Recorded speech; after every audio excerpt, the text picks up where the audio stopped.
Assalamualaikum warahmatullahi wabarakatuh.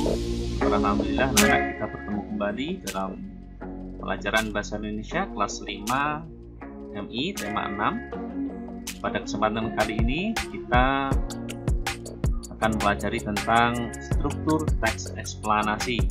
Jika kemarin kita sudah mempelajari apa itu teks eksplanasi, hari ini kita perdalam kembali tentang struktur teks eksplanasi. Materi ini untuk KI 3-nya, pengetahuannya, kalian diharapkan bisa meringkas teks penjelasan. Kemudian di KI 4-nya menyajikan ringkasan teks penjelasan eksplanasi dengan menggunakan kosakata baku dan kalimat efektif secara lisan, tulis maupun visual. Baik, agar lebih berkah pertemuan kita pada kesempatan kali ini, mari kita mulai dengan membaca basmalah bersama-sama. Bismillahirrahmanirrahim.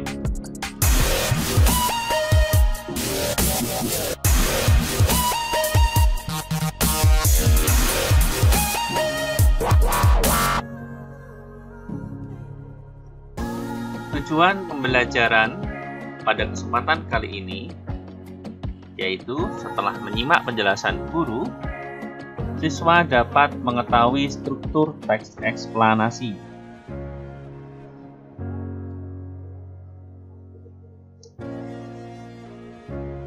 Selanjutnya, kita ingat-ingat kembali apa itu struktur teks eksplanasi.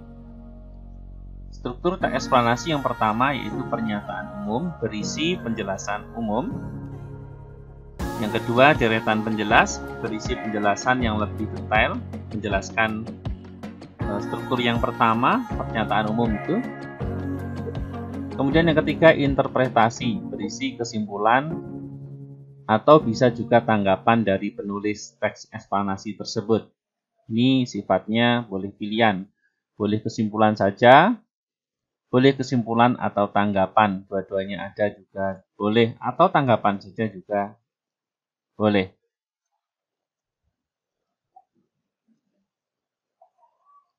Baik, selanjutnya perhatikan contoh teks eksplanasi berikut ini, kemudian kita akan melihat struktur teks eksplanasinya.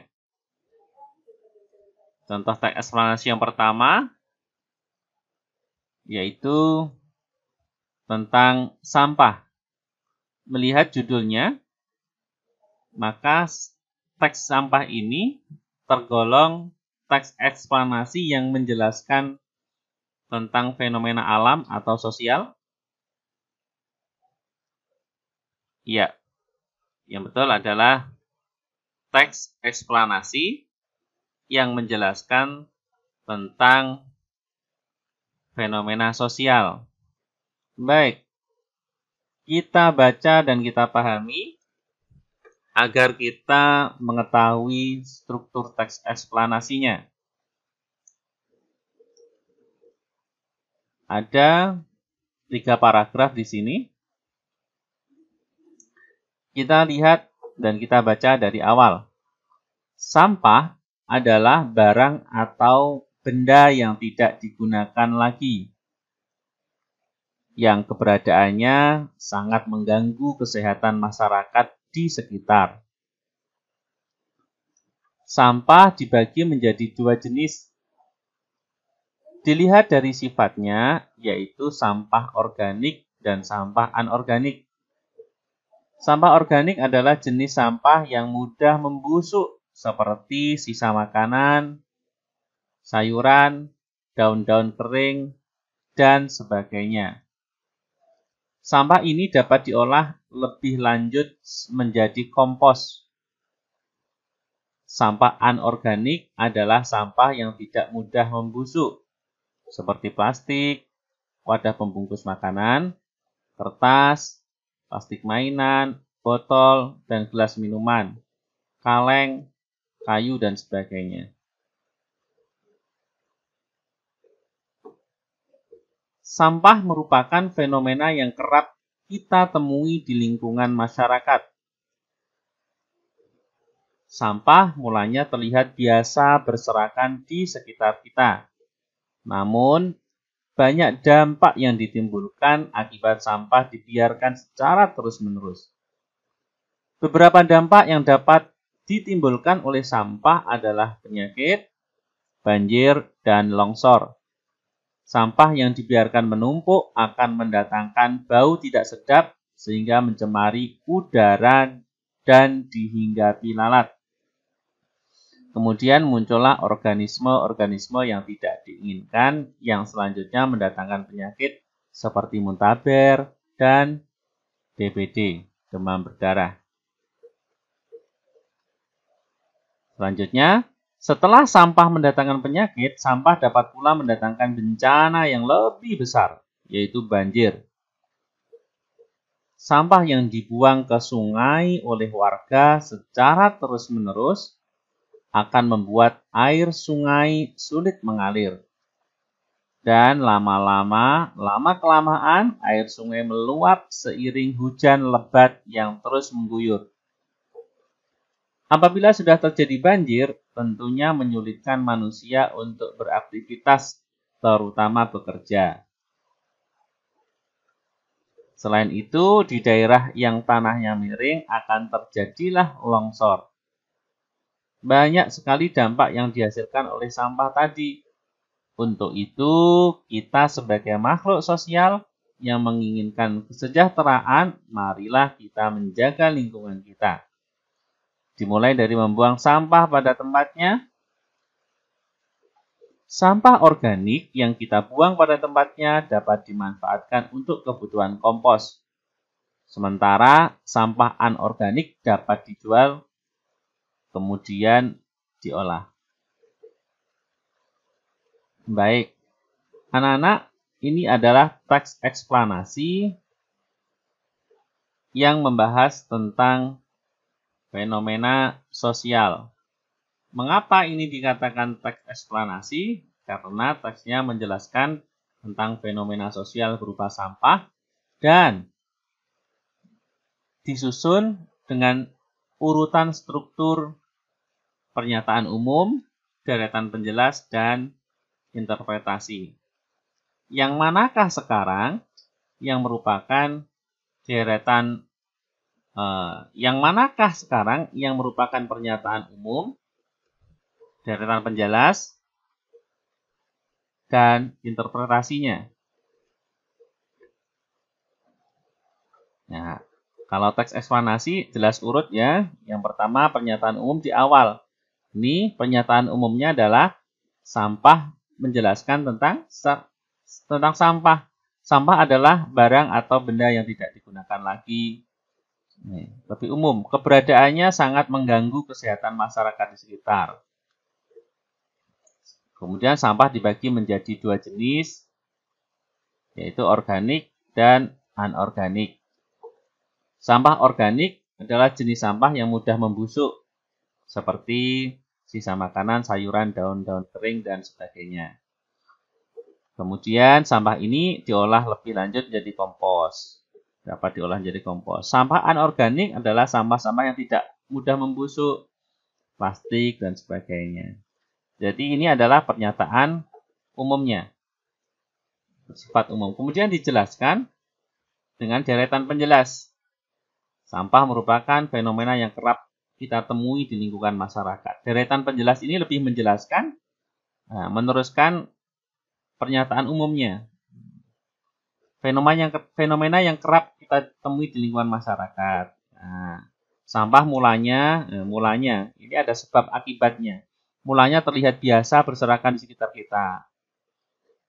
Namun banyak dampak. Karena berserakan, akibatnya sebab akibat. Sebabnya berserakan, akibatnya banyak dampak yang ditimbulkan akibat sampah dibiarkan secara menerus. Apa dampaknya? Apa akibatnya? Sebab berserakan, dibiarkan terus-menerus, kemudian akibatnya adalah penyakit, banjir, longsor. Kemudian mendatangkan bau tidak sedap, cemari udara, lalat, kemudian muncullah organisme-organisme yang mendatangkan penyakit. Ini adalah deretan penjelas. Dan disusul yang terakhir adalah interpretasi berupa kesimpulan. Setelah sampah mendatangkan penyakit, sampah dapat pula mendatangkan bencana yang lebih besar, disimpulkan. Nah, yaitu banjir. Selain penyakit, bisa juga menjadi banjir. Sampah yang dibuang oleh warga ke sungai setelah terus-menerus akan membuat air sungai sulit mengalir dan lama-kelamaan air sungai meluap seiring hujan lebat yang terus mengguyur. Apabila sudah terjadi banjir, tentunya menyulitkan manusia untuk beraktivitas. Oke. Selain itu, di daerah yang tanahnya miring akan terjadi longsor. Nah, bencananya akan longsor juga. Banyak sekali dampak yang dihasilkan oleh sampah. Nah, ini banyak sekali dampak yang dihasilkan oleh sampah tadi. Oleh sebab itu, ini sudah mulai pendapat. Oleh sebab itu, sebagai makhluk sosial yang menginginkan kesejahteraan, marilah kita menjaga lingkungan kita. Dari mana? Membuang sampah pada tempatnya. Sampah organik dibuang pada tempatnya. Kemudian bisa diolah menjadi kompos. Kalau anorganik bisa dijual kembali. Oke. Jadi, strukturnya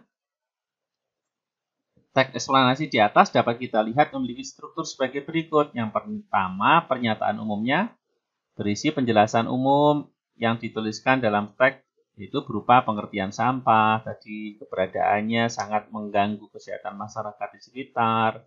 Kemudian dilanjutkan dengan pembagian sampah, ada sampah organik dan sampah anorganik serta ada contohnya tadi ya. Kemudian deretan penjelasnya, bagian ini berisi tentang menjelaskan yang pernyataan umum tadi. Ya, bagaimana sampah itu mengganggu, dimulai dari sampah berserakan, ya, sebabnya sampah berserakan, kemudian dibiarkan terus-menerus menimbulkan bau tak sedap, mengundang lalat, timbul organisme-organisme, mendatangkan penyakit muntaber, DBD. Nah, dampak lainnya yaitu banjir dan longsor. Jadi deretan penjelas ini mendeskripsikan dan merincikan penyebab penyakit atau akibat sampah. Jadi ada sebab akibatnya. Ya, sebabnya sampahnya berserakan terus-menerus, kemudian ada akibatnya. Jadi ada sebab akibat. Kemudian yang ketiga, sebetulnya interpretasi. Ya, bagian ini berisi kesimpulan. Kesimpulan. Sampah dapat mendatangkan penyakit dan bencana, karena sampah dapat menyulitkan manusia untuk beraktivitas, terutama bekerja saat terjadi bencana.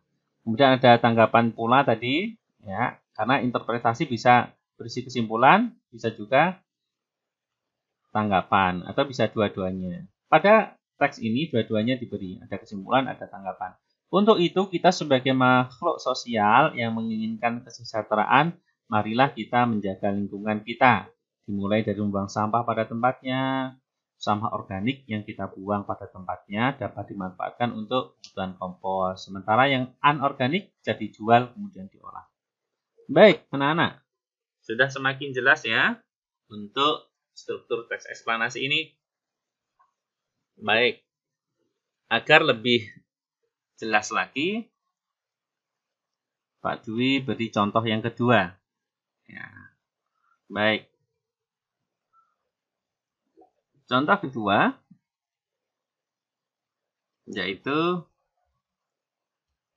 teks eksplanasi yang berjudul Gempa Bumi. Kalau melihat judulnya, kira-kira ini masuk teks eksplanasi yang menjelaskan proses terjadinya atau fenomena apa?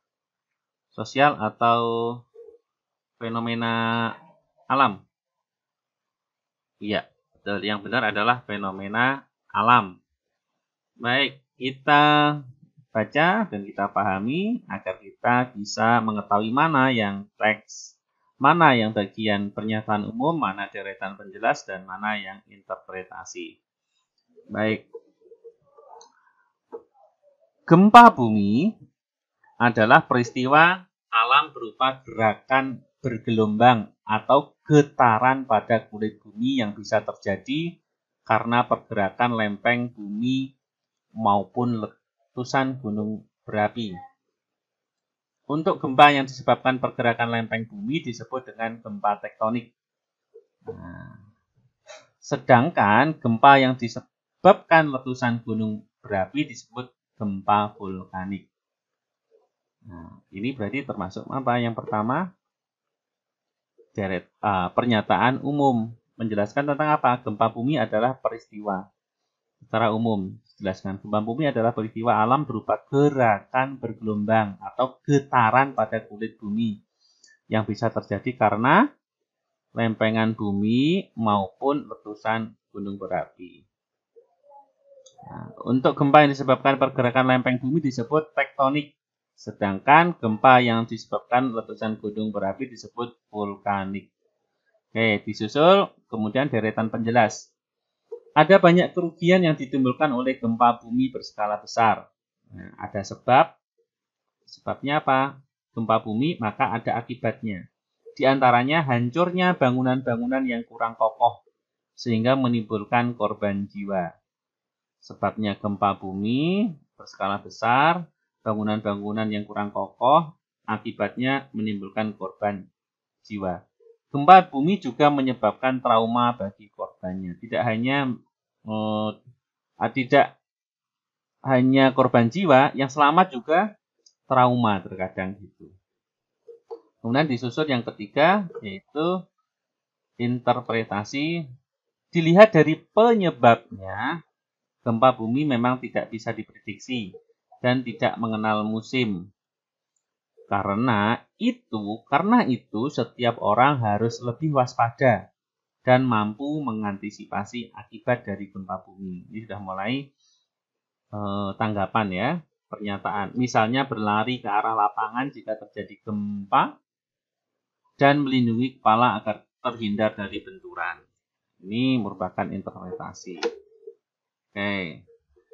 Mengapa teks ini dikatakan teks eksplanasi? Jawabannya adalah karena teks yang berjudul gempa bumi ini teks berupa penjelasan proses terjadinya fenomena alam berupa gempa bumi dan strukturnya secara urut pernyataan umum, disusul deretan penjelas dan interpretasi, sehingga teks ini bisa dikatakan teks eksplanasi.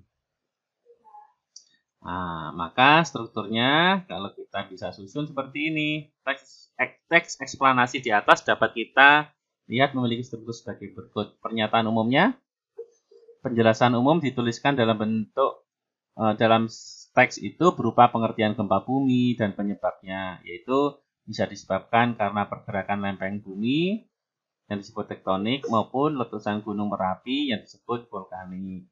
Kemudian disusul deretan penjelasnya. Bagian ini berisi tentang penjelasan banyaknya kerugian yang ditimbulkan oleh gempa bumi. Banyaknya kerugian, ada sebabnya gempa, kemudian akibatnya adalah hancurnya bangunan-bangunan yang kurang kokoh. Nah, tidak hanya hancur, sehingga bisa menimbulkan korban jiwa. Gempa bumi juga menyebabkan trauma bagi korbannya. Ini deretan penjelasnya. Dan yang terakhir, interpretasi. Bagian ini berisi kesimpulan. Ya, dilihat dari penyebabnya, gempa bumi tidak bisa diprediksi. Tidak mengenal musim. Kenapa? Karena gempa itu tidak mengenal musim ya. Kemudian gunung Merapi juga tidak mengenal musim. Pergerakan lempeng bumi dan letusan gunung Merapi tidak mengenal musim. Itu kesimpulannya. Jadi nggak bisa diprediksi. Kalau banjir kemungkinan bisa ya, hujan lebat dan sebagainya. Kalau ini tidak. Diberi pula tanggapan, jadi ada tanggapan pula. Karena itu setiap orang harus lebih waspada dan mampu mengantisipasi akibat dari gempa. Harus lebih waspada. Misalnya berlari ke arah lapangan jika terjadi dan melindungi kepala agar tidak terhindar dari benturan. Baik anak-anak, alhamdulillah sudah semakin jelas ya. Dua contoh struktur teks eksplanasi ini. Baik, alhamdulillahirabbil alamin. Kini kalian telah memiliki pemahaman lebih mendalam tentang struktur teks eksplanasi. Oke, jika ada yang ditanyakan bisa ditanyakan ke Pak Dwi. Baik, kita akhiri anak-anak dengan bacaan istighfar, hamdalah, dan doa penutup majelis. Astaghfirullahaladzim. Alhamdulillahirrabbilalamin. Subhanaka Allahumma wa bihamdika. Asyhadu an la ilaha illa anta.